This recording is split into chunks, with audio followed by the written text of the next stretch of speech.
the teen. Oh, lovely.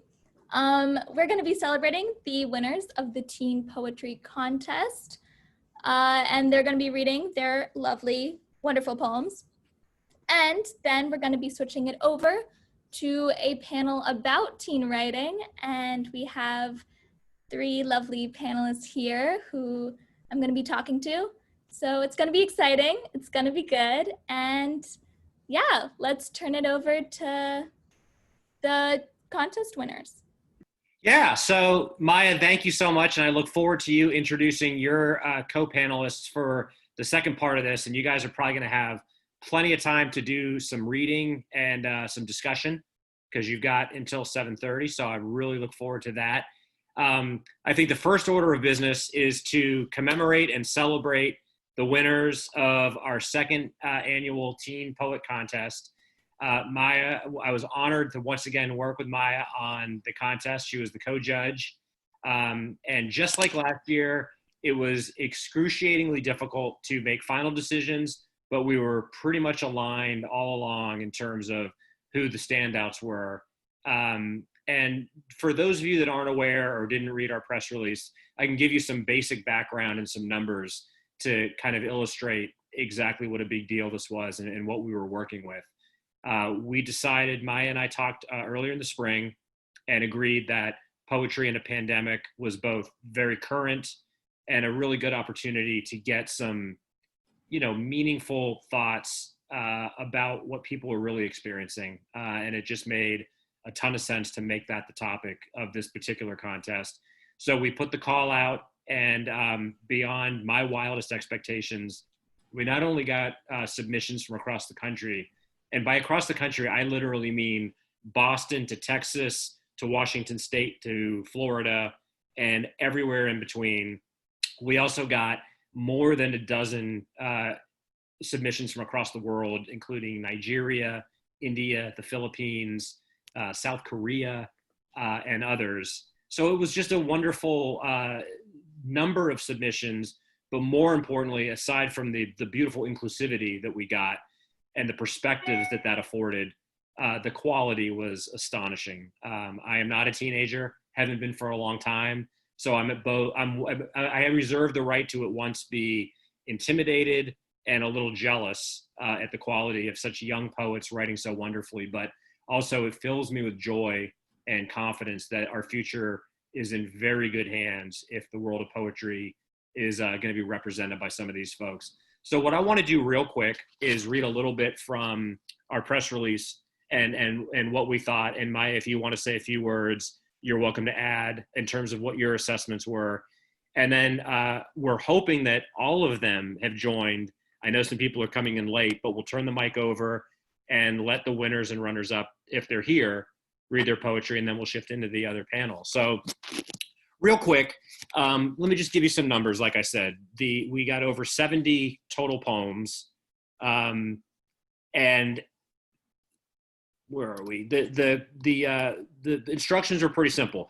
A previously unpublished poem of any length or style by any writer aged 13 to 19, and we wanted them to offer a reflection or a reaction to the ongoing pandemic.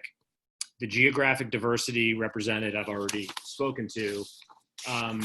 So while all of these poems adhere to the topic, which is the first order of business, there was a refreshing variety of styles and strategies.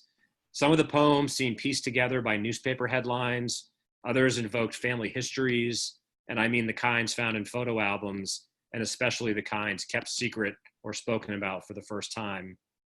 There were ingenious, if inevitable, references to science, politics, ethnicity, anger, shame, and many other feelings. Since this is such a heavy subject, the weight of these collective words was not inconsiderable, but like the best art, these poems inspire dialogue, they seek understanding, they inspire solidarity. And in a time when we're seeing a general lack of courage and common sense by our elected leaders and our neighbors, these poems are at once an indictment and an aspiration to our better angels. So I am genuinely honored to have had the opportunity to read all these poems. It was not a pleasant task to narrow down, but I feel really good about the final poems we chose. And Maya, I welcome you to add a few words because your voice was equally important. And I'm glad we were in alignment, but you brought your own refreshing and insightful perspective to the process. Yeah, absolutely. Reading the poems was such a masterclass in just technical skill, as well as a really, really strong grasp of content, and particularly taking a really big political and geopolitical topic and making it really personal. These poems were so incredibly sort of introverted in that they really looked into the individual sort of reach of COVID, but they're also really outward looking at the same time, just in the how COVID affects our families, our communities. And it was really a wonderful, wonderful experience to read all of them. Narrowing them down was so hard. And yeah, the lines in the poems have stayed with me, definitely. Well, thank you for that, Maya. And again, it was a complete joy. So I do see that our grand prize winner is here, and I would be delighted and thrilled if she would read. Let me introduce Gaia. And forgive me, Gaia, welcome. Congratulations. Hi. It's wonderful to see you. Is it Rajan so or Rahan? How do I pronounce your last name? Yeah, okay. Rajan. Let me read your bio. And then if you want to say a few words, you're welcome. And then you can read your poem or the spotlight will be yours. So you can talk a little bit about the poem. But let me introduce you. Gaia Rajan lives in Andover, Massachusetts. She's the managing editor of The Courant. Her work has previously appeared in or is forthcoming in Rust and Moth, Hobart, Kissing Dynamite, Glass Poetry, Ionia Review, Mineral Lit, and elsewhere. Gaia, it's wonderful to have you here. Congratulations. Maya and I were in complete accordance that your poem deserved to be the grand prize winner. Thank you so much. I'm just so grateful to be here, and I've been excited for today for like 3 weeks, so I'm just incredibly excited to be sharing space with you all. When I was writing this poem, I was thinking a lot about how not only did this pandemic feel like current and like extremely new, it kind of also felt timeless, especially in quarantine times and when we were thinking about like family histories and myths and everything like that. So I tried to weave those two parts together as I was writing this. So here's Liminal Song. Spring again and again. I memorize all the ways a person can hurt. First, the breathing goes. Trembling, I breathe shallow and shallower, thumbing my lip, an imitation for prayer. In a Norse creation myth, a god exhales and thus life is born. I picture gnats as his coughs, humans the gasp after. Next, the fever. I learn statistics, body temperatures, recite them to my mother. The myth says fire only stops at the end of chronology. I shatter a thermometer, rewire a clock. We write thresholds down on napkins, let time flatten and curdle. At midnight, we turn off true crime to watch rockets spark to the moon. One of my aunts thinks sickness is when time flows the wrong way. Another vaults over myths like a mother tongue. I cut my hair in the bathroom sink, watching night seep into the sky. We sleep, curled in each other's shadows, willing them not to break. Thank you so much. Thank you so much. I think it's very safe to say that we'll be seeing and hearing a lot more from you. And you will always be welcome on the 1455 stage when we do readings. So thank you for sharing your beautiful work, and congratulations on your well-deserved award. Thank you so much for this opportunity. I'm just so happy to be here. So well, we're thrilled to have you here. And we do have, I see a couple of other of our finalists and winners. Anne, I can introduce you if you'd like, and we'd love to have you read your poem. Sure, sounds good. Thank you. Okay. Welcome, Anne. Thanks for being here. And thank you for submitting your amazing work as well. Anne Kwok loves writing about how the body responds to light, music, and the elements. She's currently a National Student Poet semifinalist and Foyle Young Poet. She's been honored by the National Scholastic Art and Writing Awards, National Poetry Quarterly, The Apprentice Writer, and Smith College. Her work is published or forthcoming in Hyphen Magazine, Ionia Review, Half Mystic, and Austin Poets International. She's also an alumna of the Young Iowa Writers Studio. She loves dancing to Lizzo, playing the flute, and eating bread. And I would love you to read your prize-winning poem too, please. Thank you so much for the introduction, and thanks for inviting me here today. Also, thanks, Guy. Your poem is really wonderful. I loved it. Okay, so my name is Anne, and I am a junior at Milton Academy, and I'll be reading my poem, Dawning. All summer, pears brown in the kitchen the way we ripen for hunger. Ma palms sunlight into the knife and sloughs our bruises away. Later, she plays the teeth of riffs on piano, goddess of small thrills, worn soft in places where fingers yearn to touch. I sit by her feet, pedaled thighs heavy and gum stuck on my hands. I learn how music leaves an instrument, cadence and smoke, how pain exits the body. I turn every limb of a blonde doll backwards until we are both androgynous in the mirror. We are drifting face up in the country where fishermen hook sprawled octopuses slapping bedrock, legs opening for air. Under the night-dripped awning, a man slips dollars for a soft creature to hold. Here, bodies dissolve all light that enters, our silent selves laid down to rest. Thank you. Thank you so much. And I would love you, if you don't mind, give us a little bit about how you wrote that and what you were thinking when you wrote it. And please allow me to tell you, like with Gaia, I'm in awe of the old soul and wisdom that is conveyed in such a short expression. But if you'd like to, give us a little background on how you felt and what you were thinking about when you wrote that. Sure. So I base this poem off of one of the moments I experienced during quarantine when I could be with my mom for more, because I'm usually at boarding school in America. I'm currently in Hong Kong right now. Oh, wow. It's like 7 a.m., so pretty early. So yeah, it was one of the rare moments I could share with my mom, who was playing the piano, and I kind of just build it off that and talk about kind of the motherly bond and like the bond we share as women together.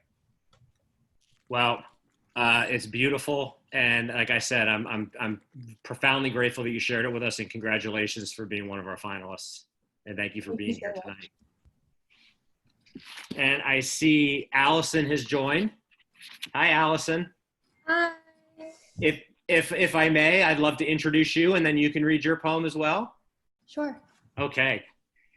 Allison Wong is a rising sophomore at the Orange County School of the Arts. She finds her passion in writing poetry and short stories, and has been recognized by Scholastic Art and Writing, Teen Inc., and Rattle's Young Poets Anthology. When not writing, Allison enjoys drinking taro slushies with boba, painting, and days when she does not sneeze when exposed to sunlight.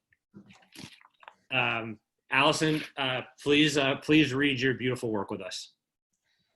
Chemistry, first grade.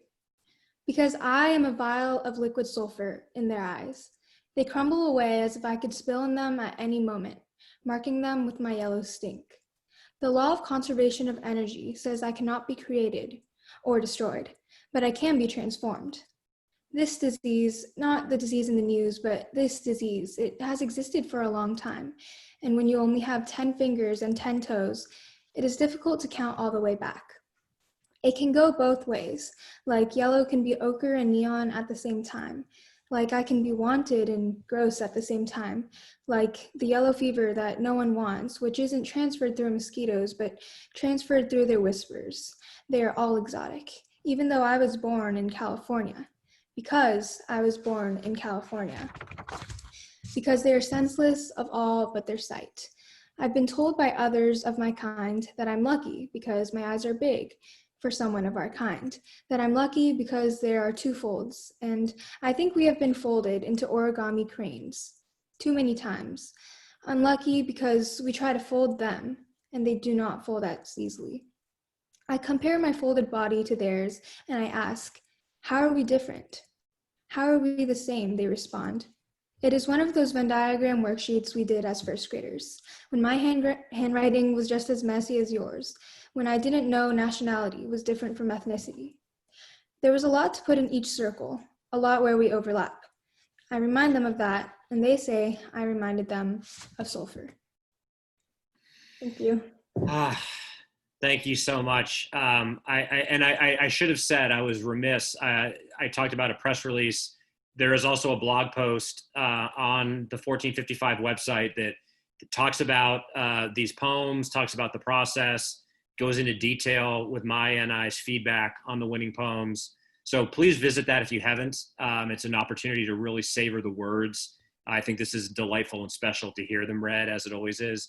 I want to tell you, Allison, that all of the finalists were impressive on first read, but there were lines in your poem that devastated me and stayed with me and continue to stay with me. So I want to just extend my awe of your ability to invoke that kind of emotion. It made me angry and sad at the same time, and yet somehow hopeful. And the power to do that is a remarkable achievement, in my opinion. Thank you so much. If and like with everyone else, if you'd like to say a few words about what inspired this poem, whether it was a personal experience or when you wrote it and where you were at in your head when you wrote that.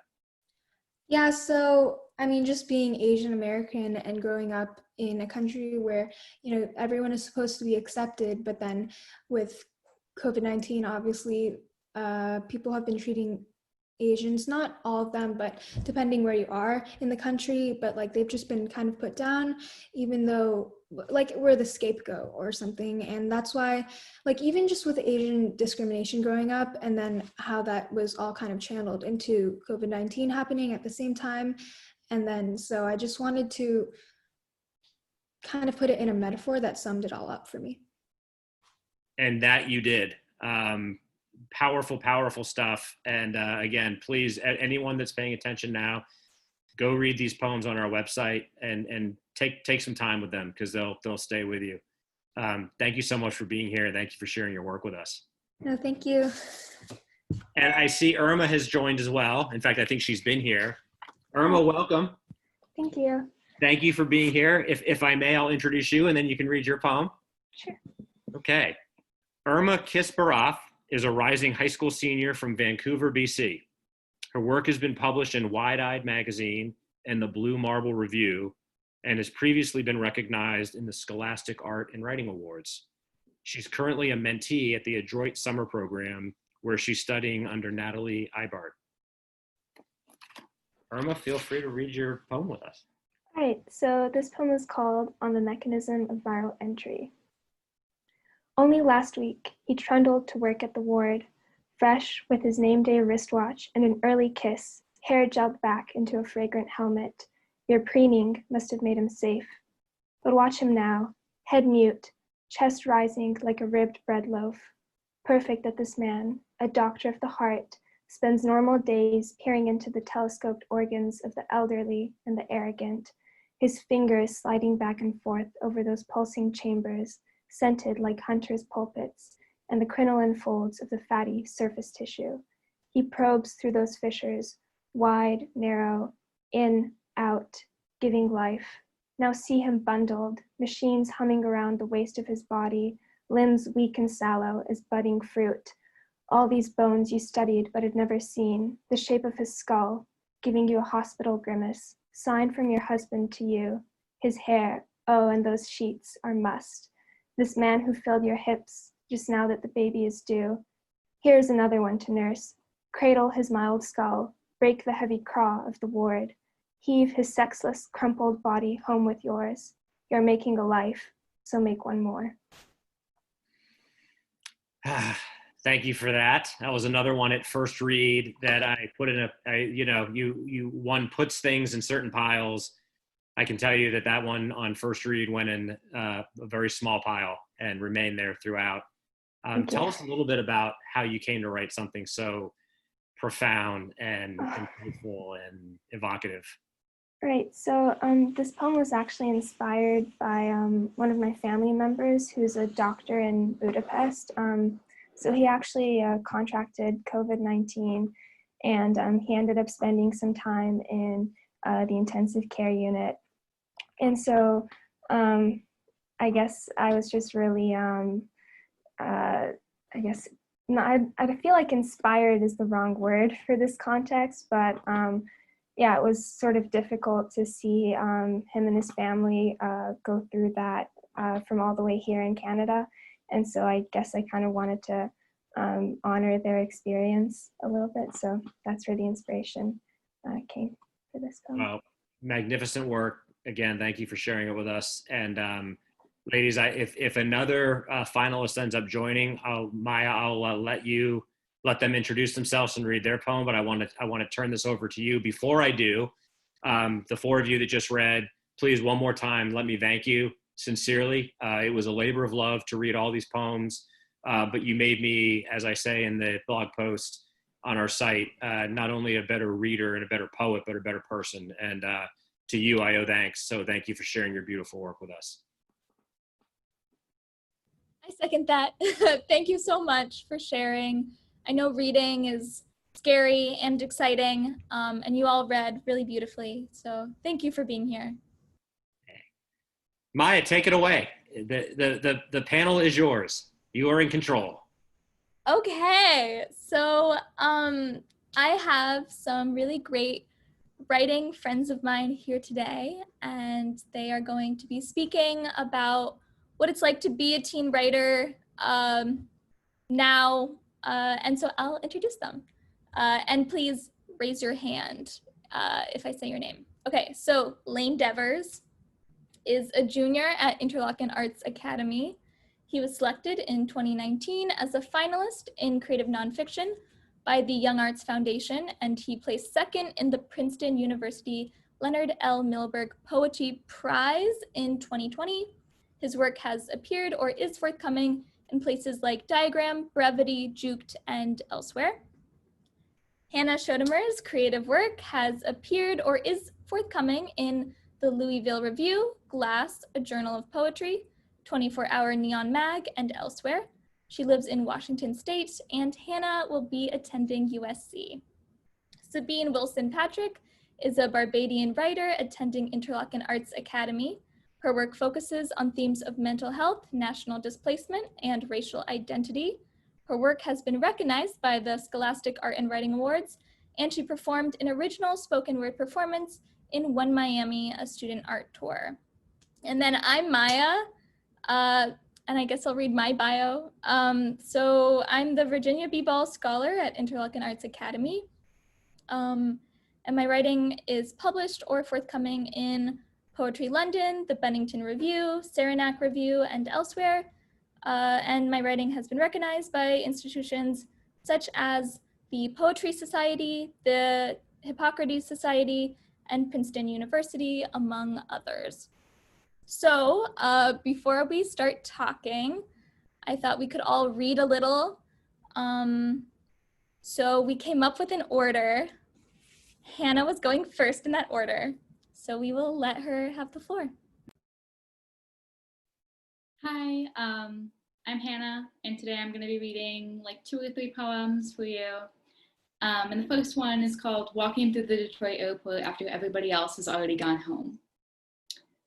The man checked my bags and charged me a $60 overweight fee, even though the belly of the plane carried only my 2 Amazon Basics brand suitcases that contained my dirty underwear and a box of letters. He followed me from security to my terminal, hung back just enough so it wasn't weird but eerie, an escort through empty hallways, past a shuttered Jamba Juice, the few people you did see clutching their suitcases, smothering their children with DIY masks made from Batman printed fabric, covering them in hand sanitizer so they gleamed like they did when they were newborns dripping with baby oil. The intercom droned on loop, please keep your hands to yourself. Please keep your eyes to yourself. Anything otherwise would be perceived as a threat. I put my head down, gargled water laced with iodine salt that I mixed in after I pissed in an empty bathroom to quell anything that might already be growing in me, coating my throat. I was the only girl at the airport, the only female not a mother, so the airport employee tailed me to stop the Hells Angels lookalikes that were flying in a group to Nevada from trying something in the empty men's room or the abandoned facade of the airport McDonald's. For once, everything smelled sterile, like the room in humane societies where they kill the cats that get stuck there longer than a year. I held my backpack closer, as if to scare off things I couldn't see. I locked eyes with a man wearing a pleather jacket, unmasked, like he wasn't afraid of the wind being knocked out of him, even though I could smell his leftover cigarette smoke through the wads of cotton covering my mouth. I went into the bathroom and remembered that now I can't splash water on my face, since everything is a vector. Since I thought that maybe when I pissed, the virus would jump from the toilet seat to my pubic hairs and I'd absorb it and bring it home and kill my mother. Since I almost stuck a Clorox wipe in my vagina. I went to my terminal and the man sat there watching like he wanted to ask me a question, and I knew it wasn't, where did you get that mask? They're so rare now because I knew if he lunged, I'd probably end up in the hospital, and then at the hospital, I'd get sick and carry it home with me and kill my blind grandfather who smoked since he could ride a bike. So I turned to my employee, my perfect stranger, and he greeted me by name. Okay, and I guess I should read one more. Okay, so this one's called, not as much about COVID, but it's still kind of concerned with it. To the waitress I met at Applebee's. I wonder how your kids are doing. You showed us pictures when you brought mozzarella sticks and mocktails to our table, and my friend, who had gotten stood up by a guy that I'd cucked the previous year, laughed when you told us about your cheating ex. When we told you that we were only here because we couldn't get a table at the Thai place across the street, you fist bumped us and said we had good taste. You asked us to stand up and twirl in our homecoming dresses. We asked you where you got your nails done. My date came late and complimented your eyeliner, and that's when the phones came out. My friend sheepishly produced a flip phone to ask for your number. You gave me your Snapchat, and when I left that Applebee's, I knew we'd never speak again, but I kept your Snapchat as a memento. I watch your story every day, and from it, I've learned that you like to show off a doting mother, a modeling career consisting of a single shoot for a local boutique, and eventually, a girlfriend. I felt sort of proud of you when I saw her arm around you, staring offensively at the camera, you leaning in and smiling shyly. I almost never use my Snapchat story, but when I do, you always watch. I wonder if you've managed to piece my life together through the occasional video of me blowing smoke ring or passively watching the people in the pit at a concert undulate, or a picture of me in a graduation cap and gown standing on a pile of tires. I wonder if you care enough to do that, to watch my highlight reel curated to walk the finest line, to appeal to both the drug dealers and the nerds that I have on Snapchat and try to figure out what I mean. When I had just gotten into a blowout fight with a girl that asked me for nudes 3 times and gotten blocked on everything, I posted a picture in a push-up bra as a kind of aimless revenge. I looked at your story and saw you promoting your OnlyFans, tested positive for being a MILF. I wonder if you broke up with your girlfriend and this was your way of retaliating by doing crunches until you got abs and dancing topless for your iPhone camera. If your mom was watching your kids while you made your content. If you still wanted to be a model.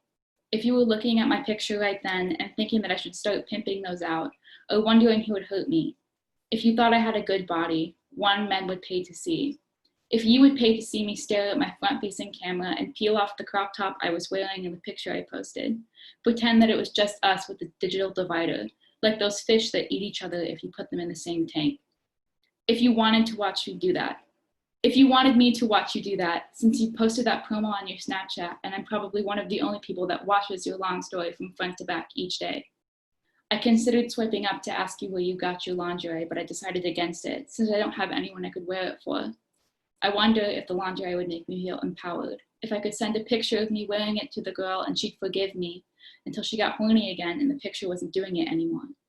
But I hadn't spoken to you in 3 years, so instead of asking you to listen to me say everything I wanted to tell you, I swiped up and sent a heart emoji and a little message that read, "Go girl, get that coin."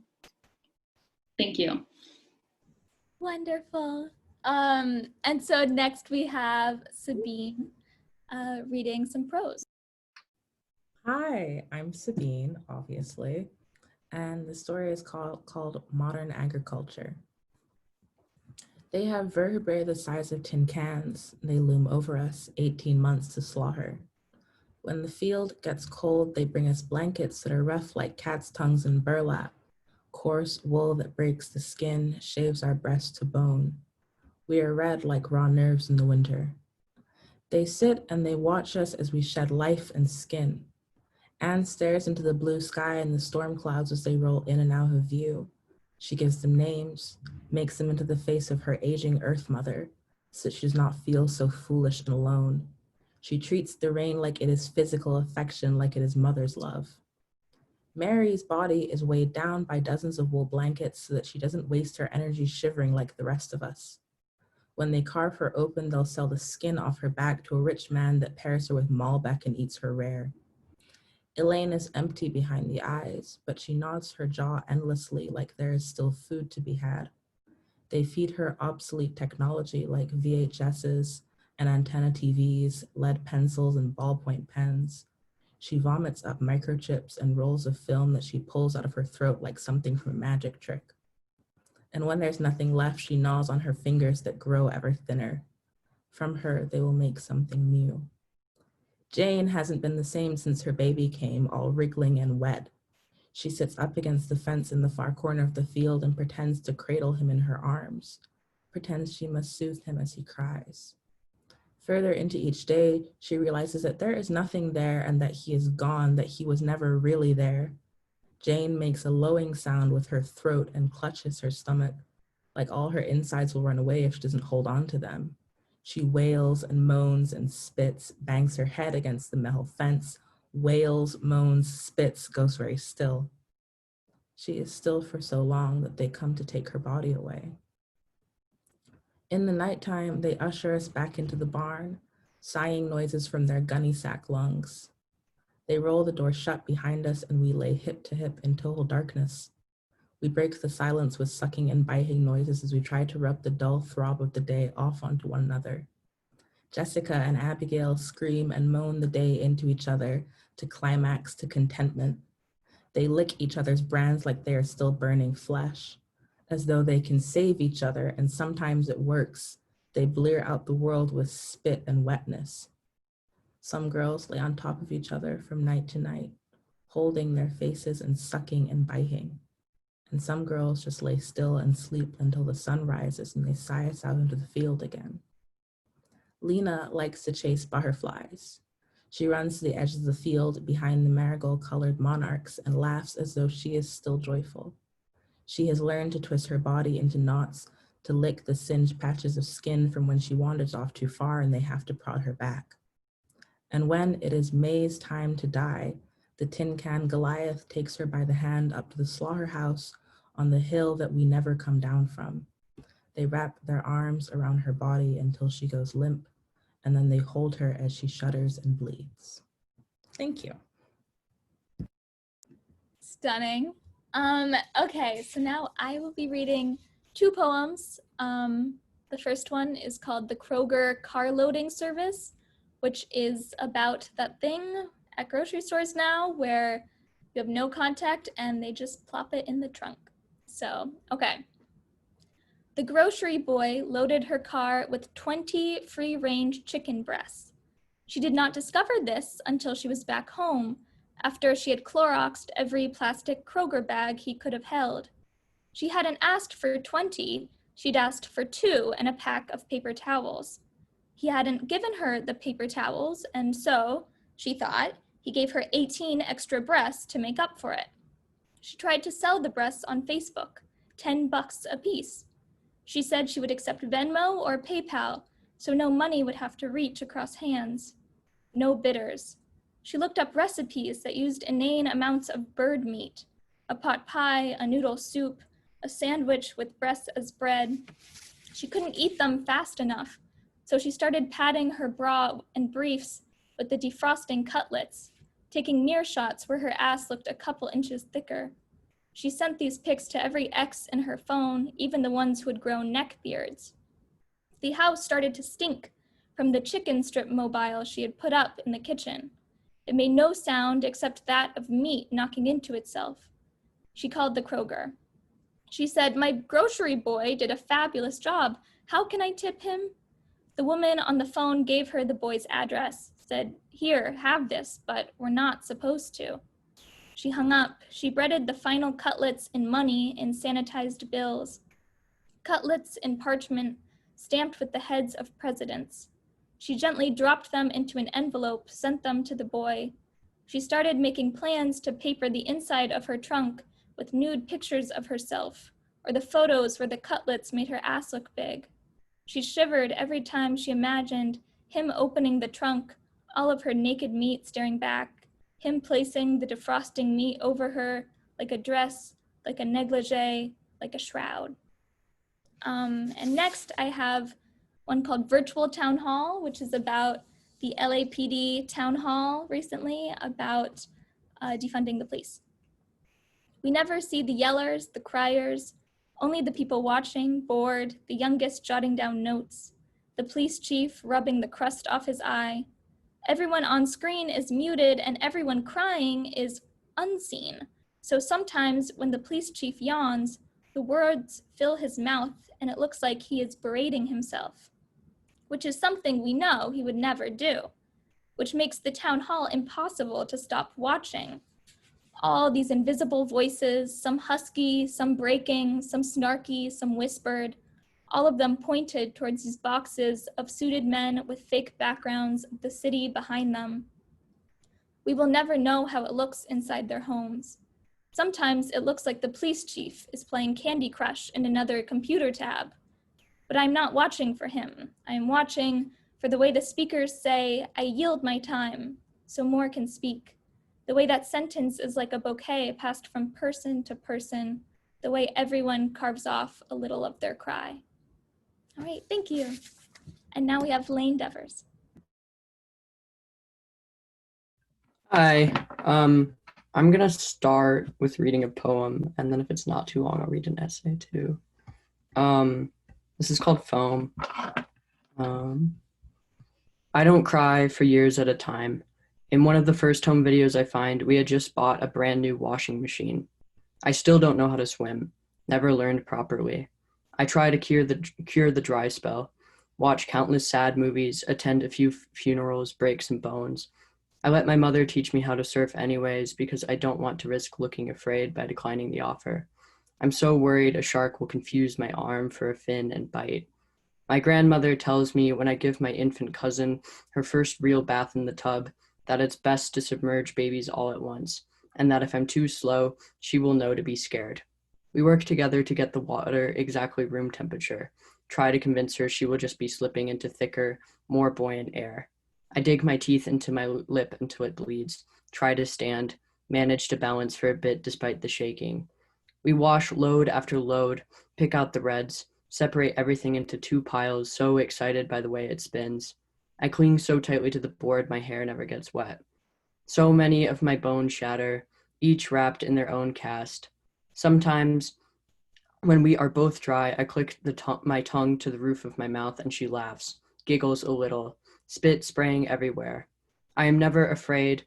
I am never injured in the water, fear only out of irrational cowardness.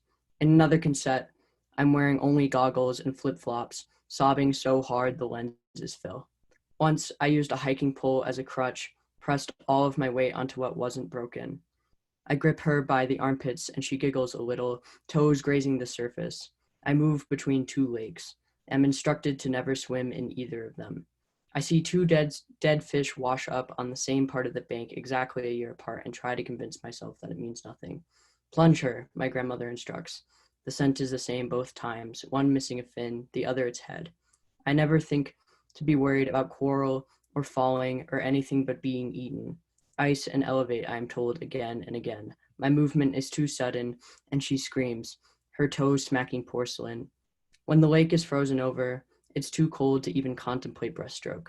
So I stick my head in the snow until it turns purple, scream into the slush, lose my breath. I watch a group of birds untangle its guts to chew on, fins still unaccounted for. In the final tape, my mother tries to convince me the sink is too shallow of a place for sea creatures to live, and I don't believe her. Jellyfish wouldn't want to eat your dirty compost, would they? She tries again and again. And then this is called Maintenance. I'll probably read like a page of it, and it's an essay. At the pre-op appointment, a projector is rolled in on a squeaky cart. The same instructional video plays in loops, the blue latex gloves entering the shot first, followed by thin, pale slices of actual visible wrist. The rubber patient is just face, chest, and hands. The narration covers scar maintenance, how direct of an angle a faucet head should point in relation to the wound, massaging techniques, creams. For Christmas one year, my brother and I received a disposable camera we kept stuck between our mattress pad and the bed frame. It captured the only evidence of us attending county fairs, farmers markets, and city aquarium shows. There are only a handful of photos with us both fully in frame. Us in baseball hats, in swim trunks, on top of a jungle gym, us standing so close you can't quite tell what set of arms belong to who. Despite a 3-year age gap, we share the same teeth, shoe, size, and face. The gloves quietly pull things found inside the practice patient outside of itself. The surgeon's table is a shade of muddied lip gloss. By the end, there is a bowl the size of a coffee mug full of insides. In physical therapy, I am asked to make different shapes out of Play-Doh using only my bad hand. Golden crown, blue whale breaching, green 4-leaf clovers. I manage nothing but crumpled heaps. Throughout elementary school, our teachers confuse us constantly. There is rarely a sentence spoken to one of us in which we aren't both in the implied subject. We eat our lunches behind the gym, pushed into each other's shoulders, keep our gums neat and tidy with a bit of floss.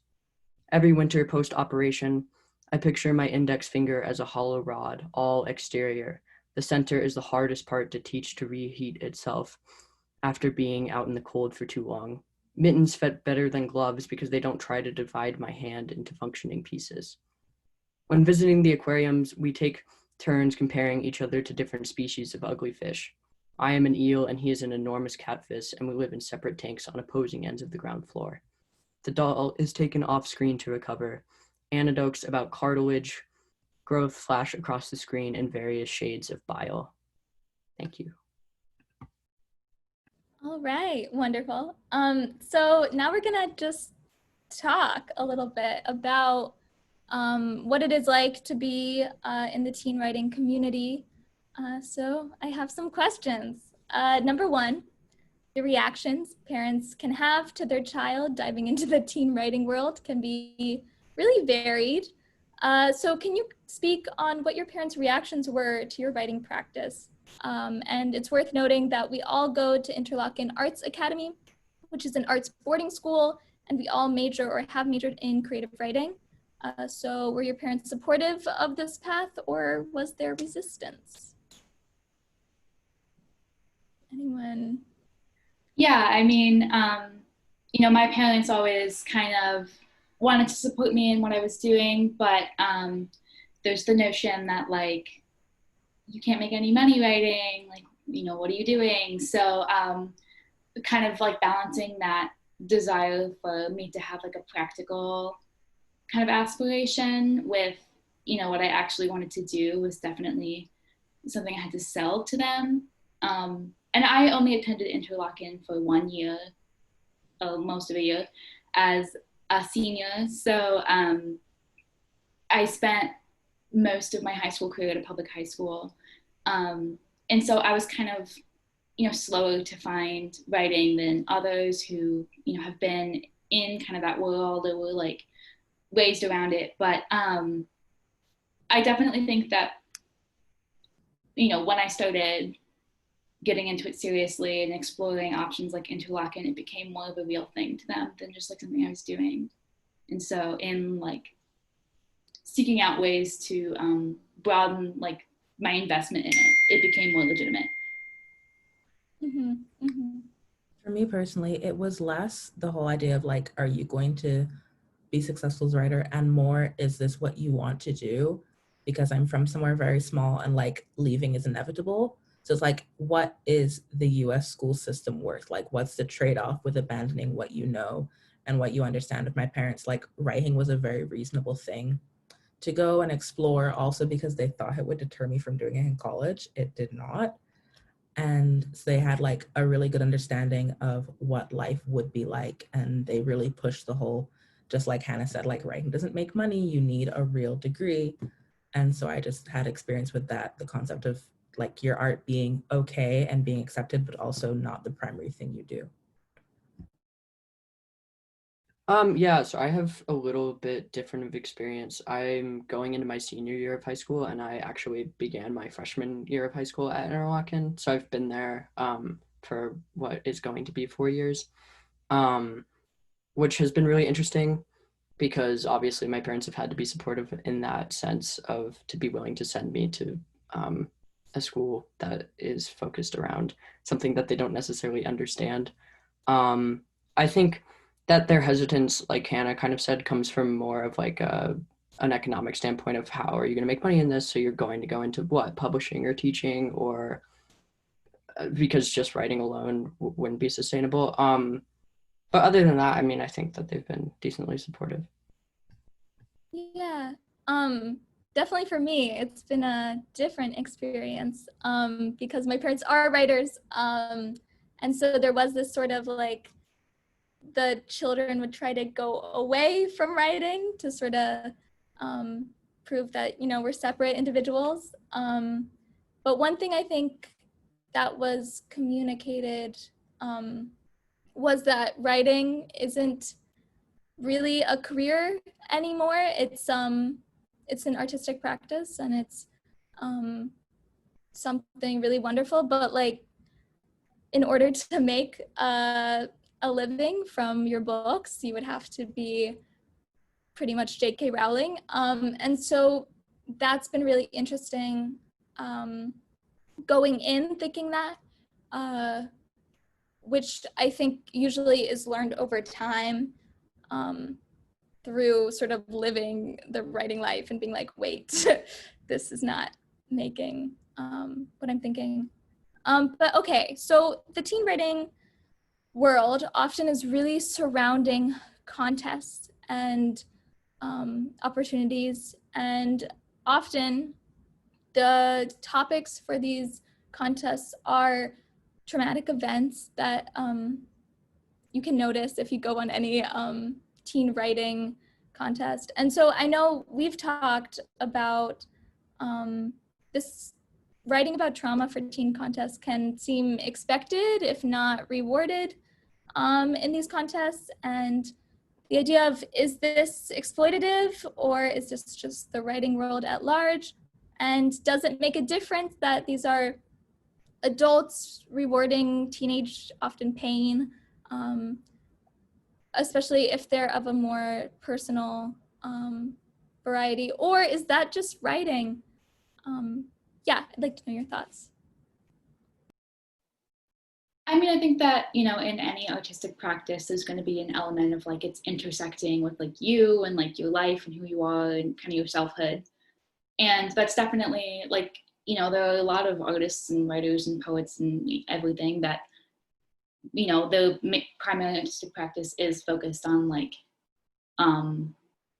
working with their own past and like family history and things like that that are connected to themselves. But I do think that, like you said, like the teen kind of writing contests all do encourage you to commodify that tragedy rather than it being something that you're drawn to just by the merit of it, like artistically and personally. You feel like motivated to write about, you know, XYZ thing that happened to you or that you witnessed, in order to submit to these contests and to submit to these teen publications, even if it's not something that you necessarily like would be exploring otherwise or feel like you're ready to explore.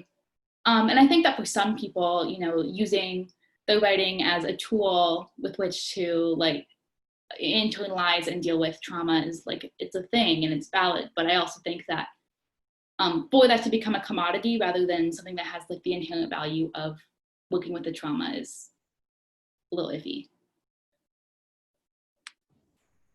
I think that ultimately, when you think about it, people that enjoy like reading and writing nonfiction, there's something voyeuristic to it. you want to know like something deep and dark going on in someone's life. Like, yes, you know, you could write like World War I fiction or something like that, but you want, like, it's natural to want to know like the awful thing that happened to someone when they were 16 years old, and also to never have to confront that in the person, because, you know, you're not going to necessarily like help this person unpack their trauma after you put a $200 check in their hands.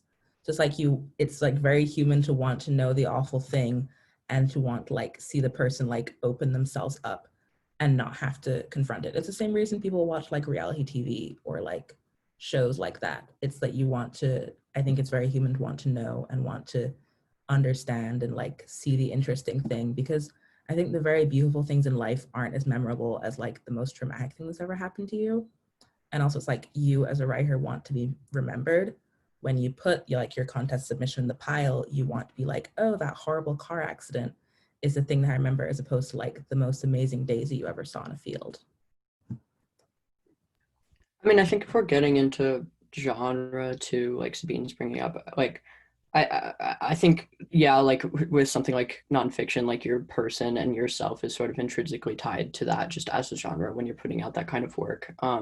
So writing personal essays or writing essays about family members, even if they're not necessarily about you, kind of comes with all of those darker implications. And I think poetry can kind of get the reputation of that the speaker is always tied to the self too, which is really dangerous. I don't know. I think when that becomes harmful is when we're kind of conflating like personal experience to speaker just in any sense of, especially when you yourself are writing a piece about yourself, to not have a sense of like removal and to know that like the piece isn't what your experience is or isn't like what yourself is I think an important distinction. Yeah, I like these thoughts. So Lane, your writing life has really been set on Interlochen's campus since you arrived there as a freshman. And so how has being in that environment for so long shaped your writing? The creative writing major there is a microcosm of the teen writing world at large. And how has that impacted your writing? Gentle reminder, we do have 5 minutes, but try to answer what you can. Yeah, so I mean, I think like the obvious answer is to speak about teachers, which have been really impactful. There's great people working at Interlochen, but I think also just in terms of like finding out about these contests or knowing what to read or knowing what to be digesting or looking at, or even just having people to edit or being in a workshop setting and knowing how to receive feedback and how to do margin comments and all of that. Interlochen's been really helpful and been my experience. I think especially at a young age, it's been helpful to just be treated as an adult and as an adult writer, and to like have deadlines and to give other people deadlines and to just know how to carry myself in a meeting, those kinds of things. One thing that you realize whenever you're given the opportunities of like knowing what contest to submit to is that teen writers really don't have a handbook for what contest to submit to, how to submit. So I was wondering, do you guys have, to end this panel, do you have any suggestions for communities or programs for young writers to look at, or journals to submit to, just real resources? Yeah, I mean, I think something that's kind of oftentimes overlooked is that a lot of people that live in it, like I am from the Seattle area, but not from Seattle. And so it was in looking in Seattle and specifically at the Hugo House, which is like a little like writing community kind of oriented thing, that I really was able to like jump into writing for the first time and kind of engage with that community. And so I think it's really important to seek that out for you, whatever that means. So like if you're in like a city or more urban area, and also a lot of, you know, like I've lived all over the country and these things kind of exist everywhere. If you know how to look for them, just Google like your city and then like writing, you know, space, writing classes. Generally there's a link to a space that'll be about that. And then trying to get into those spaces and like meet those people in real life. Yeah, I think I also sort of went into Interlochen, and there are resources for teen writers like Scholastic or the YoungArts Foundation, or contests run through universities. But I think I didn't really realize that I could be submitting to actual working lit journals online as much before maybe my junior or senior year, which I think, I don't know, it's just to be actively reading those, if not submitting to them too, I think it's just really a healthy, good practice that you can find online and in print. I think piggybacking off of what Lane said, I think it's really helpful, just like for advice, always read the journal that you're submitting to, like familiarize yourself with its content, what they like, what they don't like, so that you can just optimize your chances of like getting in and presenting something that they will vibe with. All right, so thank you everyone for joining us today. So as a reminder, all the programming you're watching is free, so attend any and all panels of your choosing. They're all going to be going on the website, and there will be a survey so you can say how it was. And if you want to donate, they're tax deductible. Go to 1455litarts.org. And thank you so much for the panelists for lending their time, and thank you to all the contest readers for reading the really, really lovely poems. So enjoy the next panel.